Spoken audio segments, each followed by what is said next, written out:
ನೇತೃಗಳಿಗೆ ಒತ್ತಿಯವರು ನೇತೃವತಿ ತುಂಬ ಸರಳವಾದ ಹೆಣ್ಣು ಬಹಳ ಸರಳವಾಗಿದೆ. ಯಾಕೆ ಸರ್ ನೀವು 2-3 ವರ್ಷ ಅಲ್ಲಿ ಕಂಡೇ ಇಲ್ಲ ಅಂತೇಳಿ ಕ್ಲಾಸ್ ತಗೊಂಡ್ರು. ಅಂಥ ಆತ್ಮೀಯ ಸಹೃದಯ ಹೆಣ್ಮಗಳನ್ನ ಇವತ್ತು ನಿಜವಾಗ್ಲೂ ಬಸವಣ್ಣನವರ ಕುಲವೆಂದು ಹೊಡೆದಾಡುತ್ತೀರಿ. ನಿಮ್ಮ ಕುಲದ ನೆಲೆಯನ್ನೇನಾದರೂ ಪಲ್ಲಿರಾಯಿತ ಕನಕದಾಸರ ಮಾನವ ಜನ್ಮ ದೊಡ್ಡದನ್ನು ಹಾನಿ ಮಾಡಿಕೊಳ್ಳಬೇಡಿ ಹುಚ್ಚಪ್ಪಗಳಿರ ಎಂದು ಎಚ್ಚರಿಸಿದ ಪುರಂದರದಾಸರ ಸ್ವಯಂತ ಸಂತ ಕವಿ ಶಿಶುನಾಳ ಶರೀಫರ ಜಾತಿ ಹೀನದ ಮನೆಯ ಜ್ಯೋತಿತಾ ಹೀನವೇ ಜಾತಿ ವಿಜಾತಿ ಎನ್ನಬೇಡ ದೇವರಲ್ಲಿದಾಗಲೇ ಜಾತ ಸರ್ವಜ್ಞ ಎಂದ ಮಹಾಕವಿ ಸರ್ವಜ್ಞನ ಪ್ರಸವ ಜನನ ವಿರಸ ಮರಣ ಸಮರಸದ ಜೀವನ ಎಂದು ಸಮರಸದ ಬಾಳಿಗೆ ನಾಗಿ ಮಾಡಿದ ಹೊರಗವಿ ದತ್ತಾತ್ರೇಯ ಬೇರ್ತಿರುವ ಹುಲ್ಲಾಲು ಬೆಟ್ಟದಲ್ಲಿ ಮನೆಗೆ ಬಲ್ಲಿಯಾಲು ಕಲ್ಲಾಲು ಕಷ್ಟಗಳ ಬಿಡಿಮಳಿಸುವಿಗೆ ಬೆತ್ತ ಸಕ್ಕರೆಯಾದ ದೀನ ದುರ್ಬಲರಿಗೆ ಎಲ್ಲರೂ ಒಂದು ಕುಟುಂಬ ಎಂದು ಆಧುನಿಕ ಭಗವದ್ಗೀತೆ ಒಂದು ಕುಟುಂಬನ ಕಟ್ಟವನ್ನು ನೀಡಿದ ಶ್ರೀ ಗುರುದತ್ತನವರ ಹುಟ್ಟಿದರೆ ಕನ್ನಡದಲ್ಲೇ ಹುಟ್ಟಬೇಕು, ಮೆಟ್ಟಿದರೆ ಕನ್ನಡ ಮಣ್ಣಲ್ಲೇ ಮೆಟ್ಟಬೇಕು, ಬದುಕಿಗೆ ಜಟಕ ಕೊಟ್ಟಿ ಎಂದು ಗೀತ ರಚನೆ ಮಾಡಿ ಅದಕ್ಕೆ ಸಂಗೀತವನ್ನು ಸಂಯೋಜಿಸಿದ ಹಂಸಲೇಖನ ಅನೇಕ ನುಡಿಸಿದ ನಮ್ಮಲ್ಲಿಗೆಲ್ಲರ ಪ್ರೀತಿಗೆ ಕನ್ನಡಿಗರ ಕಣ್ಮಣಿ ಡಾಕ್ಟರ್ ರಾಜ್ಕುಮಾರ್ ಅವರ ಪುಣ್ಯವಾಗಿರುತ್ತದೆ. ಅದು ಬಸವಣ್ಣ ನೀವು ರಾಜಣ್ಣ ಅಂತ ಕೂಡ ನಾವು ಹೇಳ್ತೀವಿ. ಬಸವಣ್ಣನಿರತಕ್ಕಂಥ ಎಲ್ಲ ನಯ ವಿನಯ ಸದುವಿನಯ ಎಲ್ಲರೂ ರಾಜಣ್ಣವರಲ್ಲಿ ಇಟ್ಟುಕೊಂಡು ಕಾರಣಕ್ಕೆ ಇನ್ನು ಮನುಜಪಥ ವಿಶ್ವಪಥ ಓಲನ್ನ ಚೇತನ ಆರುಣಿ ಅನಿಕೇತನ ಎಂದ ವಿಶ್ವಕವಿ ಜಗದ ಕವಿ ಯುಗದ ಕವಿ ಕುವೆಂಪು ಅವರ ಪುಣ್ಯಭೂಮಿ ಕೂಡ ನಮ್ಮ ಕನ್ನಡ ನಾಡ. ಚಾಗದ ಭೋಗದ ಅಕ್ಕರದ ಗೇಯದ ಕೋಟಿಯದ ಅನಂತಿನ ಇಂಪುಗಳಿಗೆ ಆದರವಾದ ಮಾನಿಸರೇ ಮಾನಿಸರು. ಅಂತಹ ಮಾನಿಸರಾಗಿ ಹುಟ್ಟದಿದೆ ಮೇ ಕೋಗಿಲೆಯಾಗಿಯೋ ಬರೀ ತುಂಬಿಯಾಗಿಯೋ ಹುಟ್ಟುವುದು ನನ್ನರೋಡು ವನವಾಸಿ ದೇಶದೋಡಂತ ನಮ್ಮ ಆದಿಕವಿ ನಾವು ಹಾಗೂ ಇದೀಗ ಗೀತಾ ಸತೀಶ್ ಹಾಗೂ ನೇತ್ರಾವತಿ ಹಾಗೂ ರಾಮಯ್ಯ ಅವರಿಗೆ ರಾಷ್ಟ್ರೀಯ ಬಸವ ತತ್ವ ಪರಿಷತ್ ವತಿಯಿಂದ ಗೌರವ ಸಮರ್ಪಣೆ.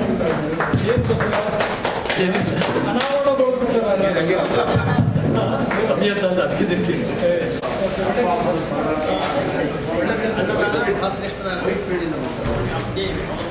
ಇದೀಗ ಅಪ್ಪುಗೇರ ಚಿಮರಾಜ್ ಅವರಿಂದ ಒಂದೆರಡು ಮಾತುಗಳು.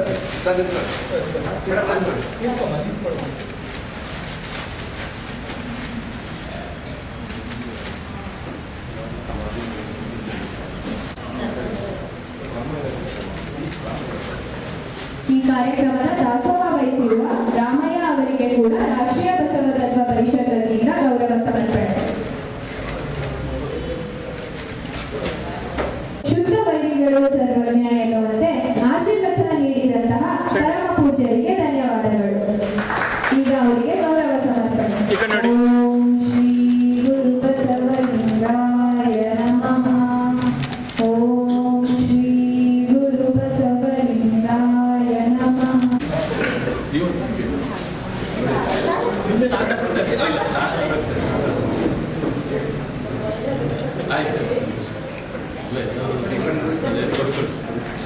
ಈ ಕಡೆ ಕೇಳ್ತೀನಿ ನಿಮ್ಮ ಹಾಡನ್ನು ಈ ಕಡೆ ನೋಡಿ ಮಾಡಿ ಪ್ರಾಕ್ಟೀಸ್ ಮಾಡಿ. ಇದೀಗ ಅತ್ತೆ ಮಾವ ಇದೆಲ್ಲ ಇತ್ತು. ಅವ್ರು ಕೂತ್ಕೊಂಡಿದ್ದ ಏನಪ್ಪ ಇದು ಜಾಯಿಂಟ್ ಇರ್ತೈತಾ ಏನು ಗಂಡ ಇಟ್ಟಿದ್ರೆ 2 ವರ್ಷಗಳಿಂದ ಅಂತ ಕೇಳಿದೆ. ಇಲ್ಲ ಅಂದ್ರೆ ಮದುವೆಗೆ ನಾನು 5 ವರ್ಷ ಆಯಿತು, 3 ವರ್ಷದ ಕಾಲ ಗಂಡ ಇಟ್ಟು ದೂರ ಆಗೋದು ಜಗಳ ಆಡ್ಕೊಂಡು ಈಗ ಗಂಡ ಇಟ್ಟು ಜಾಯಿಂಟ್ ಆಗಿ ನಿಗಲಿಕ್ಕೋಸ್ಕರ ಜಾಯಿಂಟ್ ಫ್ಯಾಮಿಲಿ ಅಂತ ಅದರ ಪರಿಸ್ಥಿತಿ ಹೇಗಿರುತ್ತೆ ಅಂದರೆ ಎಲ್ಲ ಬುದ್ಧಿವಂತರಾಗಿದ್ದೀವಿ, ಎಲ್ಲರೂ ಬುದ್ಧಿವಂತರಾಗಿದ್ದರೆ ಎಲ್ಲ ಗೊತ್ತಿರಲೇ ಕಾಣಾಗ್ತದೆ. ನಾವು ನಮ್ಮ ಆಶ್ರಮದ ಒಂದು ನೀತಿ ಏನಪ್ಪ ಅಂದರೆ ನೀವು ಯಾವುದೇ ಕಾರಣಕ್ಕೂ ನಿಮ್ಮ ಮಕ್ಕಳನ್ನ ಬುದ್ಧಿವಂತರನ್ನಾಗಿ ಮಾಡಬೇಡಿ. ಚೆನ್ನಾಗಿ ತಿಳಿದುಕೊಳ್ಳಿ. ಇವತ್ತು 90% ಕಾಲೇಜಿನ ಬೆಂಗಳೂರಲ್ಲಿ ಪಾಪ ವೃದ್ಧ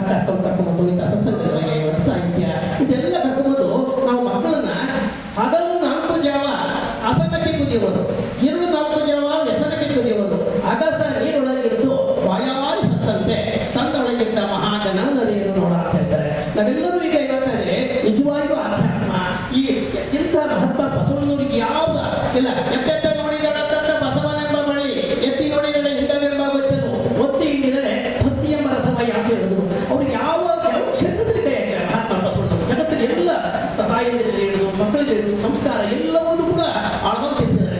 ನಾವೆಲ್ಲರೂ ಅದನ್ನು ಬಿಟ್ಟು ನಾವೆಲ್ಲ ಗುರುಕುಲ ಶಿಕ್ಷಣವನ್ನು ಬಿಟ್ಟು ನಾವೆಲ್ಲ ಏನಾಗಿದ್ದೀವಿ ಎಲ್ಲವೂ ಕಡೆ ನಾವು ಆಧುನಿಕ ಜಗತ್ತಿನಲ್ಲಿ ಇದ್ದೀವಿ. ಈ ಚಿತ್ರದಲ್ಲಿ ಏನಾಗಿದೆ ಅಂದ್ರೆ ನಾವು ನಿಜವಾಗ್ಲೂ ಯೋಗ ಚಿತ್ತವೃತ್ತಿ ನಿರೋಧ ಅಂತ ಹೇಳೋದು. ಯಾಕಂದ್ರೆ ಯೋಗದ ಬಗ್ಗೆ ಅದು ದಿನಗಟ್ಟಲೆ ಮಾತಾಡ್ತದೆ ಬೇಡ. ಮುಂದಿನ 16ನೇ ತಾರೀಕು ಭಾನುವಾರ 16ನೇ ತಾರೀಕು ಇದೇ ರೂಪಾಲಿ ಕಾಂಪ್ಲೆಕ್ಸ್ ಅಲ್ಲಿ ನಮ್ದು ಸರಳ ಸಂಪತ್ತಿ ಯೋಗ ಅಂತ ಒಂದು ದಿನದ ಕಾರ್ಯಕ್ರಮ ಇಟ್ಕೊಂಡಿದ್ದೀವಿ. ದಯವಿಟ್ಟು ಅವ್ರಿಗೆ ಈಗೆಲ್ಲ ಇದೆ ದೇಹೋ ದೇವಾಲಯ ಅನ್ನೋದು ಅಲ್ಲ, ಧರ್ಮ ಅರ್ಥ ಕಾಮ ಮೋಕ್ಷ ಎಲ್ಲರೂ ಕೂಡ ಆರೋಗ್ಯವೇ ಮಹಾಭಾಗ್ಯ ಅಂತ ಆರೋಗ್ಯ ಕಾಪಾಡಿಕೊಳ್ಳಿ. ಮನಸ್ಸನ್ನ ಆರೋಗ್ಯ ಮಾಡೋದಕ್ಕೆ ದೇಹದ ಆರೋಗ್ಯ ಏನೋ ಆಗುತ್ತೆ, ಮನಸ್ಸು ಎಲ್ಲ ಗೊಂದಲವಾಗಿದೆ.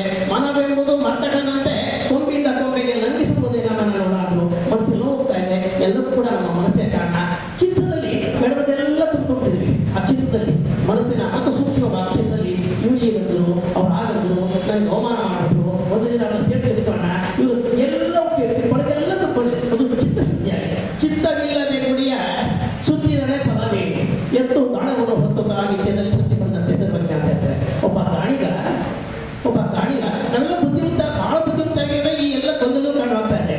ಒಬ್ಬ ಗಾಣಿಗ ಒಂದು ಎತ್ತನ್ನ ಕಟ್ಬಿಟ್ಟು ಗಾಣಿಗ ಗೊತ್ತದು ಎಷ್ಟು ಅದು ಸುತ್ತಾ ಇತ್ತು. ಆಸ್ಕೆ ಒಂದು ಗಂಟೆ ಕಟ್ಟಿದ್ರು ಗಾಣಿಗ, ಅವ್ನು ಕೆಲಸ ಮಾಡ್ತಾ ಇದ್ದ ಹೊಲದಲ್ಲಿ. ಆ ಕಾರಣ ಈಗ ಓಡಿಬಿಟ್ಟು ಅದಕ್ಕೆ ಸುತ್ತಾ ಇತ್ತು. ನಮ್ಮಂತ ಅವರು ಬಹಳ ಬುದ್ಧಿವಂತ ಯಾರು ಬಂದರು, ಮಲ್ಲಿಕಾರ್ಜುನ ಸ್ವಾಮಿ ಅಂತವರು. ಅಲ್ಲ ಸ್ವಾಮಿ, ಅದು ಪಾಡಲು ಸುತ್ತಾ ಇದೆ, ಇತ್ತು ಸುತ್ತಾ ಇದೆ, ಆದ್ರೆ ನೀವು ಎತ್ತು ಹೊಡಿತಾ ಇಲ್ಲ, ಅದು ಪಾಡದಲ್ಲಿ ಓಡ್ತಾ ಇದೆ. ಆಕಸ್ಮಿಕವಾಗಿದೆ ಏನಾದರೂ, ಅದೇನಾದರೂ ಸುತ್ತಿಲ್ಲ ನಿಂತೋಗ್ತದೆ ಅಂದ್ರೆ ಹೇಗೆ ಗೊತ್ತಾಗುತ್ತೆ? ಅದೇನಾದ್ರು ಸುತ್ತದೆ ಸೋಮನೆ ನಿಂತೋಗ್ತು ಏನ್ ಮಾಡ್ತೀರಾ ಅಂತ ಹೇಳಿದ್ರು. ಇಲ್ಲ, ಅದಕ್ಕೆ ಕತ್ತಿಗೆ ಗಟ್ಟೆ ಕಟ್ತೀವಿ, ಅದು ಹೋಗುವಾಗ ಏನಾಗ್ತದೆ ಗಣ್ಣ ಗಣ್ಣ ಗಣ್ಣ ಅಂತ ಇರುತ್ತೆ. ಆಗ ಆಗ್ತದೆ ಗಣ ಸುತ್ತುತ್ತಾ ಇದೆ ಎತ್ತು ಅಂತ. ಆಗ ಅವ್ರು ಕೇಳಿದ, ಆಕಸ್ಮಿಕವಾಗಿ ನಾವು ಆ ಎತ್ತು ನಿಂತಲ್ಲೇ ಗಂಟೆ ಹೀಗೆ ಶಬ್ದ ಮಾಡಿದ್ರೆ ಹೀಗೆ ಗೊತ್ತಾಗತ್ತೆ ಅಂತ ಕೇಳಿದ. ಬುದ್ಧಿವಂತ ಬಹಳ PhD ಮಾಡಿದನು. ಅದಕ್ಕೆ ಹೇಳಿದ್ರು, ಅವನು ನಿನ್ನಷ್ಟು ಬುದ್ಧಿವಂತಲ್ವಪ್ಪ, ಆ ಎತ್ತು ನಿಂತಾಗ ಶಾಲಾಕಾರವಾಗಿ ಅಷ್ಟೊಂದು PhD ಮಾಡಿಲ್ವಲ್ಲಪ್ಪ ಅಂತಂದ್ರು. ನಾವೆಲ್ಲ ಈ ಬುದ್ಧಿವಂತರಾಗಿದ್ರೆ ಸಮಸ್ಯೆ ಕಾರಣ. ಒಬ್ಬ ವ್ಯಾಪಾರ ಮಾಡ್ತಾ ಇದ್ದ, 100 ರೂಪಾಯಿಗಳಿಗೆ 100 ವರ್ಷ ಬರುವಂತ ಈ ಬೀಸಣಿಗೆ ಯಾರು ಬೇಕಾದ್ರೂ ತಗೊಂಡೋಗಿ ಅಂತ ವ್ಯಾಪಾರ ಮಾಡ್ತಾ ಇದ್ದ. ಬುದ್ಧಿವಂತ ಮಾಡ್ತಾ ಇದ್ದ. ಅವನು ಈ ಮಹಾರಾಜ ಎಲ್ಲರೂ ಹೀಗೆ ವ್ಯಾಪಾರ ನಡೀತಾ ಇತ್ತು. ಮಹಾರಾಜ ಕೇಳಿದ, ಈ ಬೀಸಣಿಗೆ ನೋಡಿದ್ರೆ ಇದು ಕಿಮ್ಮತ್ತು ನೋಡಿದ್ರೆ 10 ರೂಪಾಯಿಗೆ 100 ರೂಪಾಯಿಗೆ ಜನರನ್ನ ಮೋಸ ಮಾಡ್ತಾ ಇಲ್ಲ, ಇದು ಒಂದು 3 ದಿನವೂ 1 ಲಕ್ಷ ಕಾಣ್ತಾ ಇಲ್ಲ ಈ ಬೀಸಣಿಗೆ, ಇದು ಮೋಸ ಮಾಡ್ತಾ ಇಲ್ವಾ ಅಂತ ಕೇಳಿದ್ರು. ಇಲ್ಲ ಪ್ರಭುಗಳೇ, ಆ ಗಾಡಿ ತುಂಬಿ ನನ್ನ ಪ್ರಕಾರ ಇದು 300 ವರ್ಷ ಬಂದೇ ಬರುತ್ತೆ ತಗೊಂಡೋಗಿ. ಮಹಾರಾಜ 100 ರೂಪಾಯಿ ಕೊಟ್ಟ. ಆ ಬೀಸಣಿಗೆ ತಗೊಂಡೋದ. ಅರಮನೆ ತಗೊಂಡೋಗಿ ಆ ಬೀಸಣಿಗೆ ಬಂದು ಕೂಡಲೇ ಅಂತ ಅರಮನೆ ಸತ್ಯ ಬಂದು ಕೂಡ ಕೇಳ್ದ, ಏನಪ್ಪ ನೀನು ಮೋಸ ಮಾಡ್ತಾ ಇದೆಯಲ್ಲ, ಇಲ್ಲದೆ ನಾನು ಶಿರಕ್ಷೇತ್ರ ಮಾಡ್ಬಿಡ್ತೇನೆ ಹೇಳಿದ್ದ. ಬಂದ ನೋಡ್ಬಿಟ್ಟು ಕೇಳ್ದ, 3 ನಿಮಿಷಕ್ಕೆ ಬರಲಿಲ್ಲ ಅಂತ. ಅದಕ್ಕೆ ಆ ವ್ಯಾಪಾರ ಹೇಳಿದ, ಪ್ರಭುಗಳೇ, ಈ ಬೀಸಣಿಗೆ ನೀವು ಹೇಗೆ ಉಪಯೋಗ ಮಾಡಿದ್ರಿ? ಅಪಾಡಿಟ್ಟು 100 ವರ್ಷ ಬದಲಾಯಿಬೇಕಾಗಿತ್ತು, ನೀವು ಹೇಗೆ ಉಪಯೋಗ ಮಾಡಿದ್ರಿ ಈ ಬೀಸಣಿಗೆ ಅಂತ ಕೇಳಿದ. ಅವನು ಮಹಾರಾಜ ಅರಮನೆ ತಗೊಂಡಾಗ ಬೀಸಣಿಗೆನ ಈಗಂತೆ ಅಂತ ಹೋಯ್ತು ಅಂತ. ನೀವು ಮಾಡೋದಲ್ಲೇ ತಪ್ಪು, ಆಗಲ್ಲ ಇದು ಮಾಡಬೇಕಾಗಿತ್ತು. ಕೃಷ್ಣ ಬೀಸಣಿಗೆ ಈಗ ಇಟ್ಕೊಂಡು ನೀವೇ ಒಂದು ಹೀಗೆ 3 ವರ್ಷ ಬರ್ತಾ ಇತ್ತು. ಬುದ್ಧಿವಂತಿಕೆಯಿಂದ ಬದುಕ್ತಾ ಇದ್ರಲ್ಲ, ಇದಕ್ಕೆ ತಾಯಿಯೇ ಅಂತಿದ್ದವರು ಅಲ್ಲ, ಅಮ್ಮನನ್ನೇ ಅಮ್ಮ ಅಂತಿದ್ದವರು, ಚಿಕ್ಕಮ್ಮನ ಅಮ್ಮ ಅಂತಾರ ಮಕ್ಕಳೇ. ಎಲ್ಲರ ಪ್ರಾರ್ಥನೆ ಈ ಮೆಕ್ಯಾನಿಕ್ ಕೊಟ್ಟಂತ ಶಿಕ್ಷಣ ಪದ್ಧತಿಯನ್ನೇ ಮುಂದುವರ್ಸಾಗಿಲ್ಲ. ಬೇಕು ಬೇಡವೋ ಅಂತ ಶಿಕ್ಷಣ ಬೇಡ. ನಮ್ಮ ಋಷಿಗಳು ಕೊಟ್ಟಂತ ಮಹತ್ವ ಕೊಟ್ಟಂತ ಗುರುಕುಲ ಸಿಸ್ಟಮ್ ನಮ್ಮದಾಗಲಿ ನಿಮ್ಮೆಲ್ಲರೂ ಒಳ್ಳೆದಾಗಲಿ ಪ್ರಶ್ನೆ ಕನಸು ಅಂದರೆ ನಮ್ಮ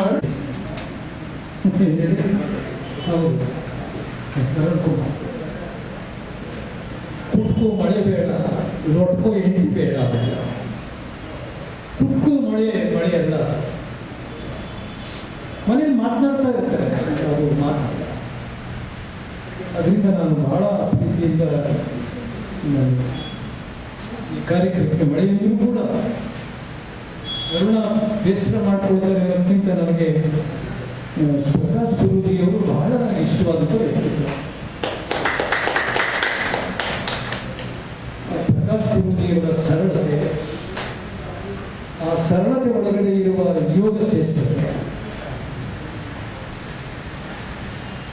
ನಾನು ವಿಜಯನಗರದಲ್ಲಿದ್ದಾಗ ಯಾವಾಗಲೂ ಕೂಡ ನಾನು ಅವ್ರನ್ನ ಯಾವಾಗಲೂ ಕೂಡ ಪಾತ್ರಕ್ಕೆ ಬರ್ತಿದ್ದು. ಅವಾಗ ಪ್ರಕಾಶ್ ಗುರೂಜಿಯವರು ವಾಪಸ್ ಬರೋದು, ಹೇಗಿದ್ದೀರಿ ಅಂತ ಕೇಳಿದ್ರು. ಹೇಗಿದ್ದೀರಿ ಅವರನ್ನ ಇಷ್ಟೇ, ಹೇಗಿದ್ದೀರಿ ಎಂಬುದಿಲ್ಲ ಯೋಗಕ್ಷೇಮ ಅಂತ ಸರಳ ಶ್ರೇಷ್ಠವಾದಂಥ ಗುರೂಜಿಯವರನ್ನ ನಿಜವಾಗ್ಲೂ ಕೂಡ ಇವತ್ತು ರಾಷ್ಟ್ರೀಯ ಬಸವ ತತ್ವ ಪರಿಷತ್ತು ವೇದಿಕೆಗೆ ಬಂದಿದೆ ಅಂದರೆ ಈ ರಾಷ್ಟ್ರೀಯ ಬಸವ ತತ್ವಕ್ಕೆ ಒಂದು ದೊಡ್ಡ ಘನತೆ ಸಿಕ್ಕಿದೆ. ಆ ಘನತೆಯನ್ನು ಹೆಚ್ಚಿಸ್ತಾರೆ.